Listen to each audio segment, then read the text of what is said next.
How is everybody doing? Good morning. How you doing?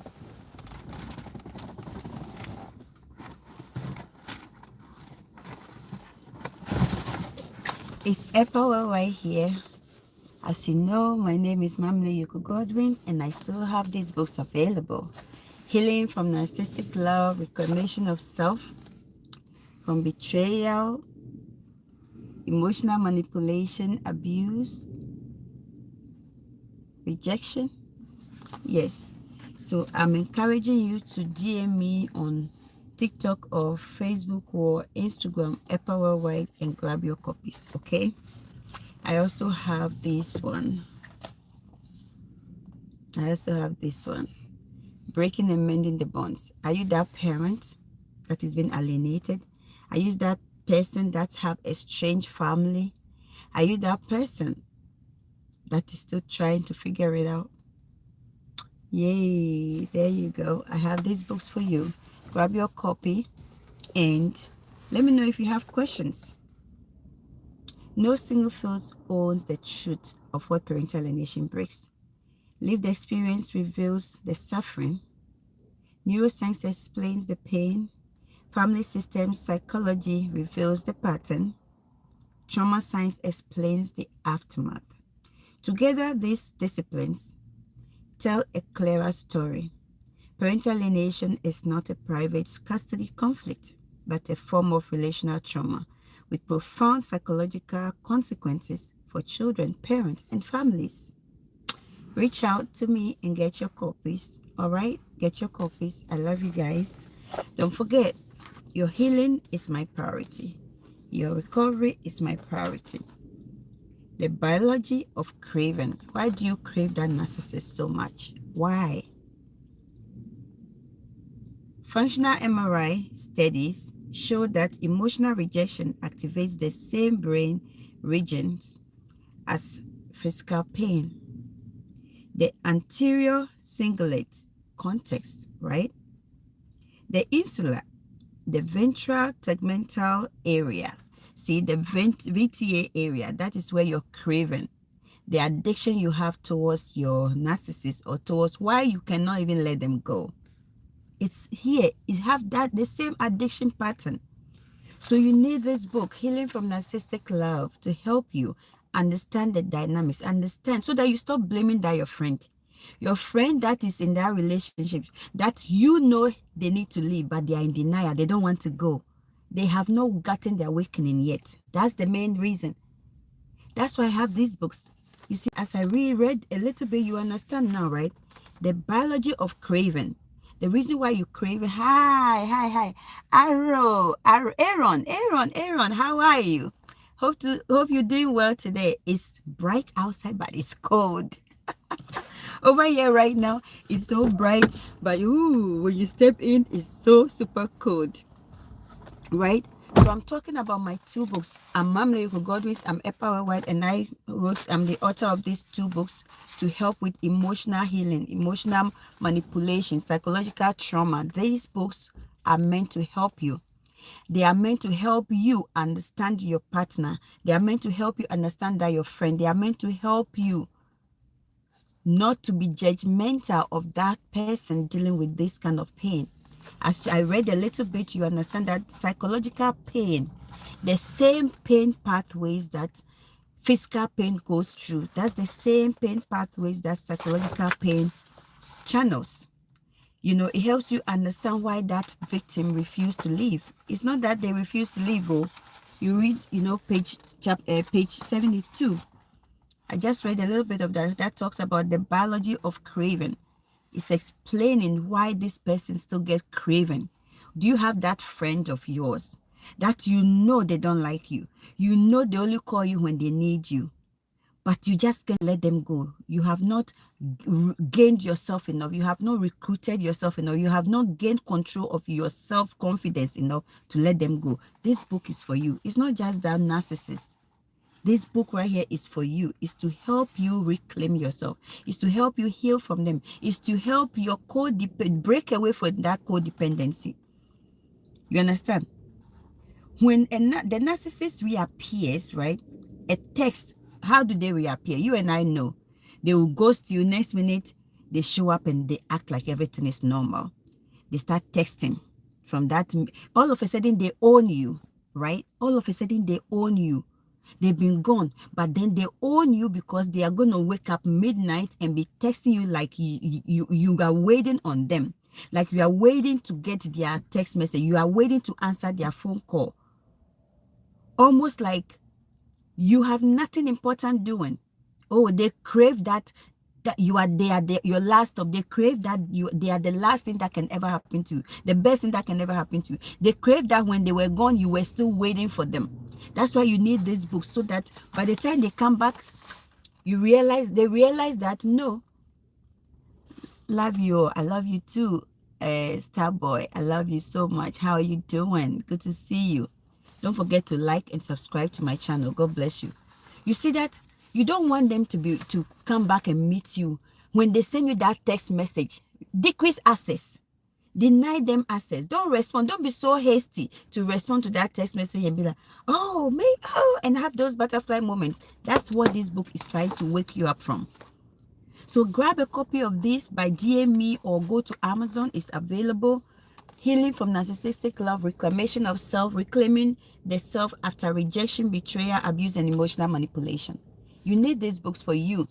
You need this book because you are human. These are generational healing books. You need these books for that your young daughter, your young son, so that they will know the signs you did not know and you became victim. As a result, they became victim because of the partners you choose, because of the friends you choose, because of the family you found yourself in.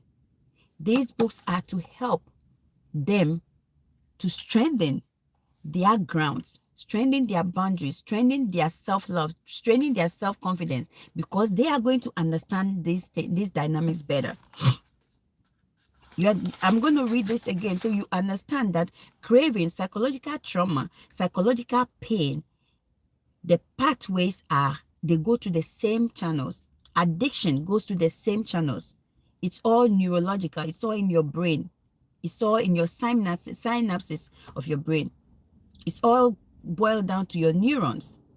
So if you understand these things, you will spot the signs early, because most of the time, that's the reason we became victims, right? We did not know better to spot the signs. We get gaslighted to think we are the problem, when the problem is really the people, the perpetrators, right? You get it? Functional MRI studies shows that emotional rejection activates the same brain region as physical pain. When your friend have a friend, all of a sudden, your birthday that you usually call them and go out with them, when it's their birthday, they don't value you to call you. They call a different person. Then they'll come and flaunt it in your face. Oh, my friend called me and took me out for my birthday. These are the things. That is rejection. That's a sign of rejection.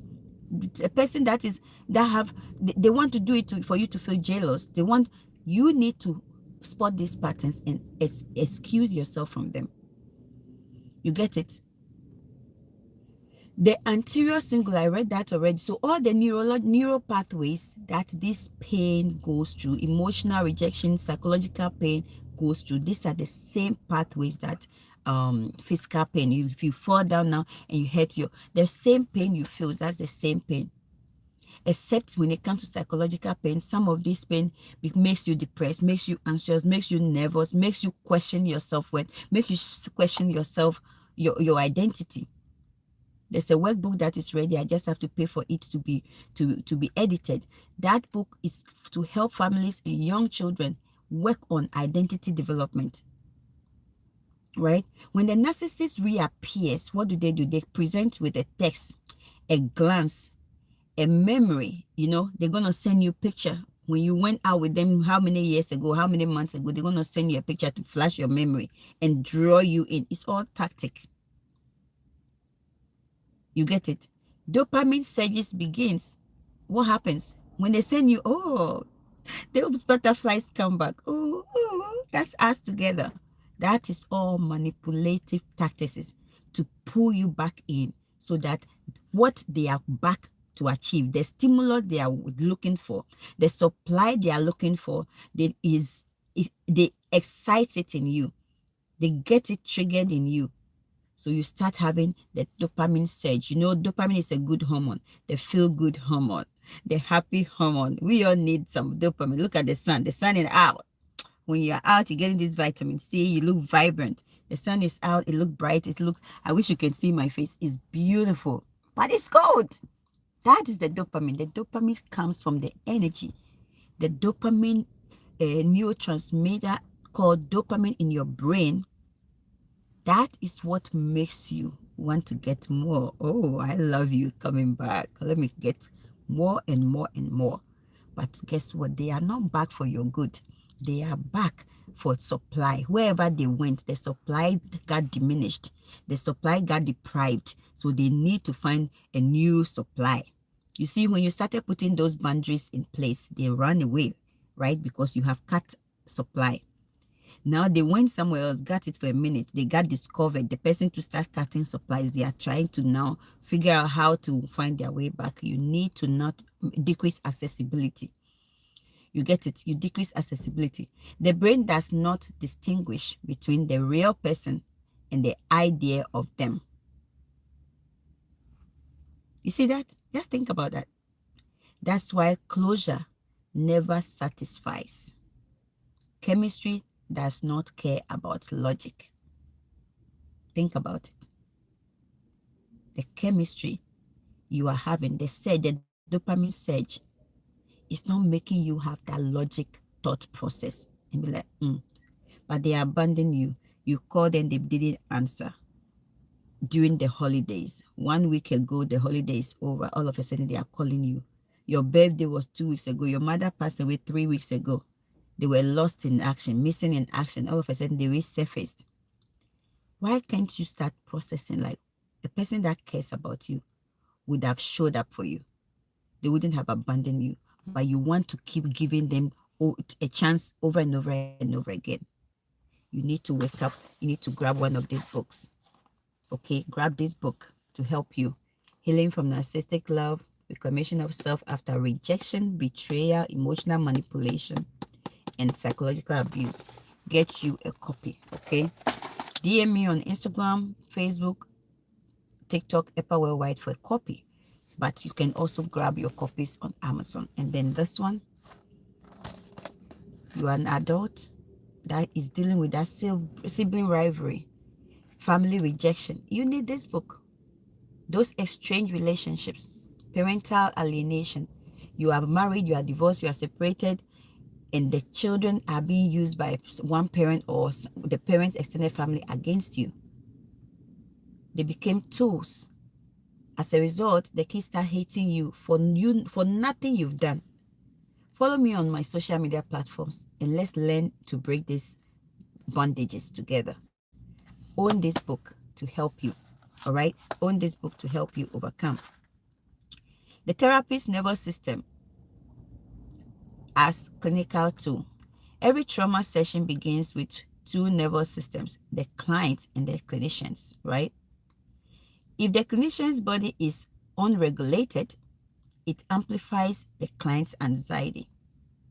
If the clinician is grounded, it becomes a co-regulating anchor, right? So if you're a clinician and you also don't understand why these people have the pain, maybe you have your own, you know how you have, how do you call it, transference and counter transference. You see this client, the other partner told you something that triggers your own emotions, triggers your own pain, triggers your own trauma. And you start using that lens to perceive the client. It brings separation. It brings unalignment. It impairs your ability to help the client. But when you can get along, you understand these pains from a deeper angle, it helps you to develop that anchor, that relationship, that therapeutic relationship that helps you to serve the client appropriately. Think about it. All right? A therapist's tone, breaths, and pace carry more weight than their interventions. So if the therapist can be able to not be judgmental, understand where you're coming from, understand your pain, they are able to meet you where you are and provide you with the therapeutic intervention. And that is why this book is not just for families, but it's also for therapists, for teachers, for lawyers, for judges. Grab you a copy. Healing the Hidden Wounds of Parental Alienation. Breaking and Mending the Bonds. Healing the Hidden Wounds of Parental Alienation. This is also available on Amazon, and you can also DM me for copy. Avoiding iatrogenic harm. Iatrogenic means harm caused by what? The healer. So this is a therapist can really cause a pain. Or you go to court, you are expecting the judge to make a decision that will bring relief to the kids, yourself. Rather, they injured with court orders that are unrealistic. That is what iatrogenic pain is, or iatrogenic harm is, what it is. It happens when a clinician imposes interventions faster than the nervous system can tolerate. The person coming, they don't even understand. They are just in pain. They are drained. They are not ready to process anything yet. But you are shoving treatment down their throat rather than talk to them. Try to understand where they are coming from. Try to understand their pain. Try to understand. And I'm telling you, from a person that have been through this kind of situations, you will see this. You will see people that just don't care. You will meet people that don't understand. So because they don't understand, and because they also have their own trauma, they become biased towards the victim. Judges, lawyers, that's why you pay a lawyer and you see the lawyer will be working against you. When I tell people lawyers do work against people, they don't understand until it happens to somebody. They say, Epa, you were right. You get it? So forcing premature family sessions, mislabeling distress as resistance. This is the therapist, what they do. So you are the victim, if you understand this, when you perceive that from a therapist, you see that's where this benefits you, because now you're going to seek clarity. You're going to question them about their responses to seek validation. Like, is it what you are implying? You understand? Someone was arrested by the police, and they asked the police said, oh, something.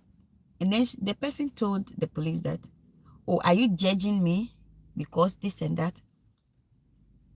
And quickly, the police turned off their camera because they know what these things are, and they questioned it. I had a client that told me a story, and they questioned it because of that, and they know it's going to be, I'm telling you, the lady said the case was dropped. They didn't even come to question her about nothing. Next minute, she got a letter from the court. She didn't have to go to court. She and her baby daddy. So her baby daddy used some neighbors she had to attack her. And it led into a whole different story. Think about it. So if you understand these dynamics, you are able to better advocate for yourself, advocate for your kids. Teachers, oh my, school counselors, you need to understand this, because once these people get hold of that court order, the custody order, it's a different story. Unless the custody order say you have sole legal, sole physical custody. But if the custody order say you have shared, and that person, the malicious person, is involved, guess what? They are going to be listening. Looking a bit, okay, no worries. You understand? They are going to be doing what? They are going to be feeding into the lies this other malicious parent tells them. You know? Sometimes when you're on social media, right, this is example, people are unhappy and miserable. So they come to your comment section. You didn't call them just to be disrespectful. And let me tell you, when somebody disrespects you, somebody abuses you, understand that you didn't do anything wrong. It is them. A person that has self-love, self-respect, values themselves, will not aimlessly be on social media to meet you a stranger and start insulting you. Never. So this is why you need to get this book, so that you have a decent perception of yourself, a healthy perception of yourself. It helps a lot. It helps to identify who crazy people are and who crazy people are not. You are not crazy because you are very much understand. You have the best understanding of who you are. You are not crazy because you gain knowledge and you are impacting knowledge. You are not crazy because you love others and you spread love. You are not crazy because you want to save the world from psychological trauma. But a person that have emotional dysregulation, a person that is not happy by themselves, a person that is a narcissist and need to abuse you for them to feel validated, they need to trigger negative emotions from you so that they feel, yes, I could get her to be angry. I could get it. Those people who are crazy will call you crazy. Seriously. So be mindful of these personalities, people who don't love themselves and validate themselves, and their happiness is dependent on hurting you for them to feel happy. Take note. These are the books. They are available. They are on Amazon. If you DM me on Facebook, Instagram, TikTok, Apple or Web, you will get your copies. I love you guys, and I will leave you here to have a wonderful day. Okay? Good to see you guys again. I'll see you in the next video.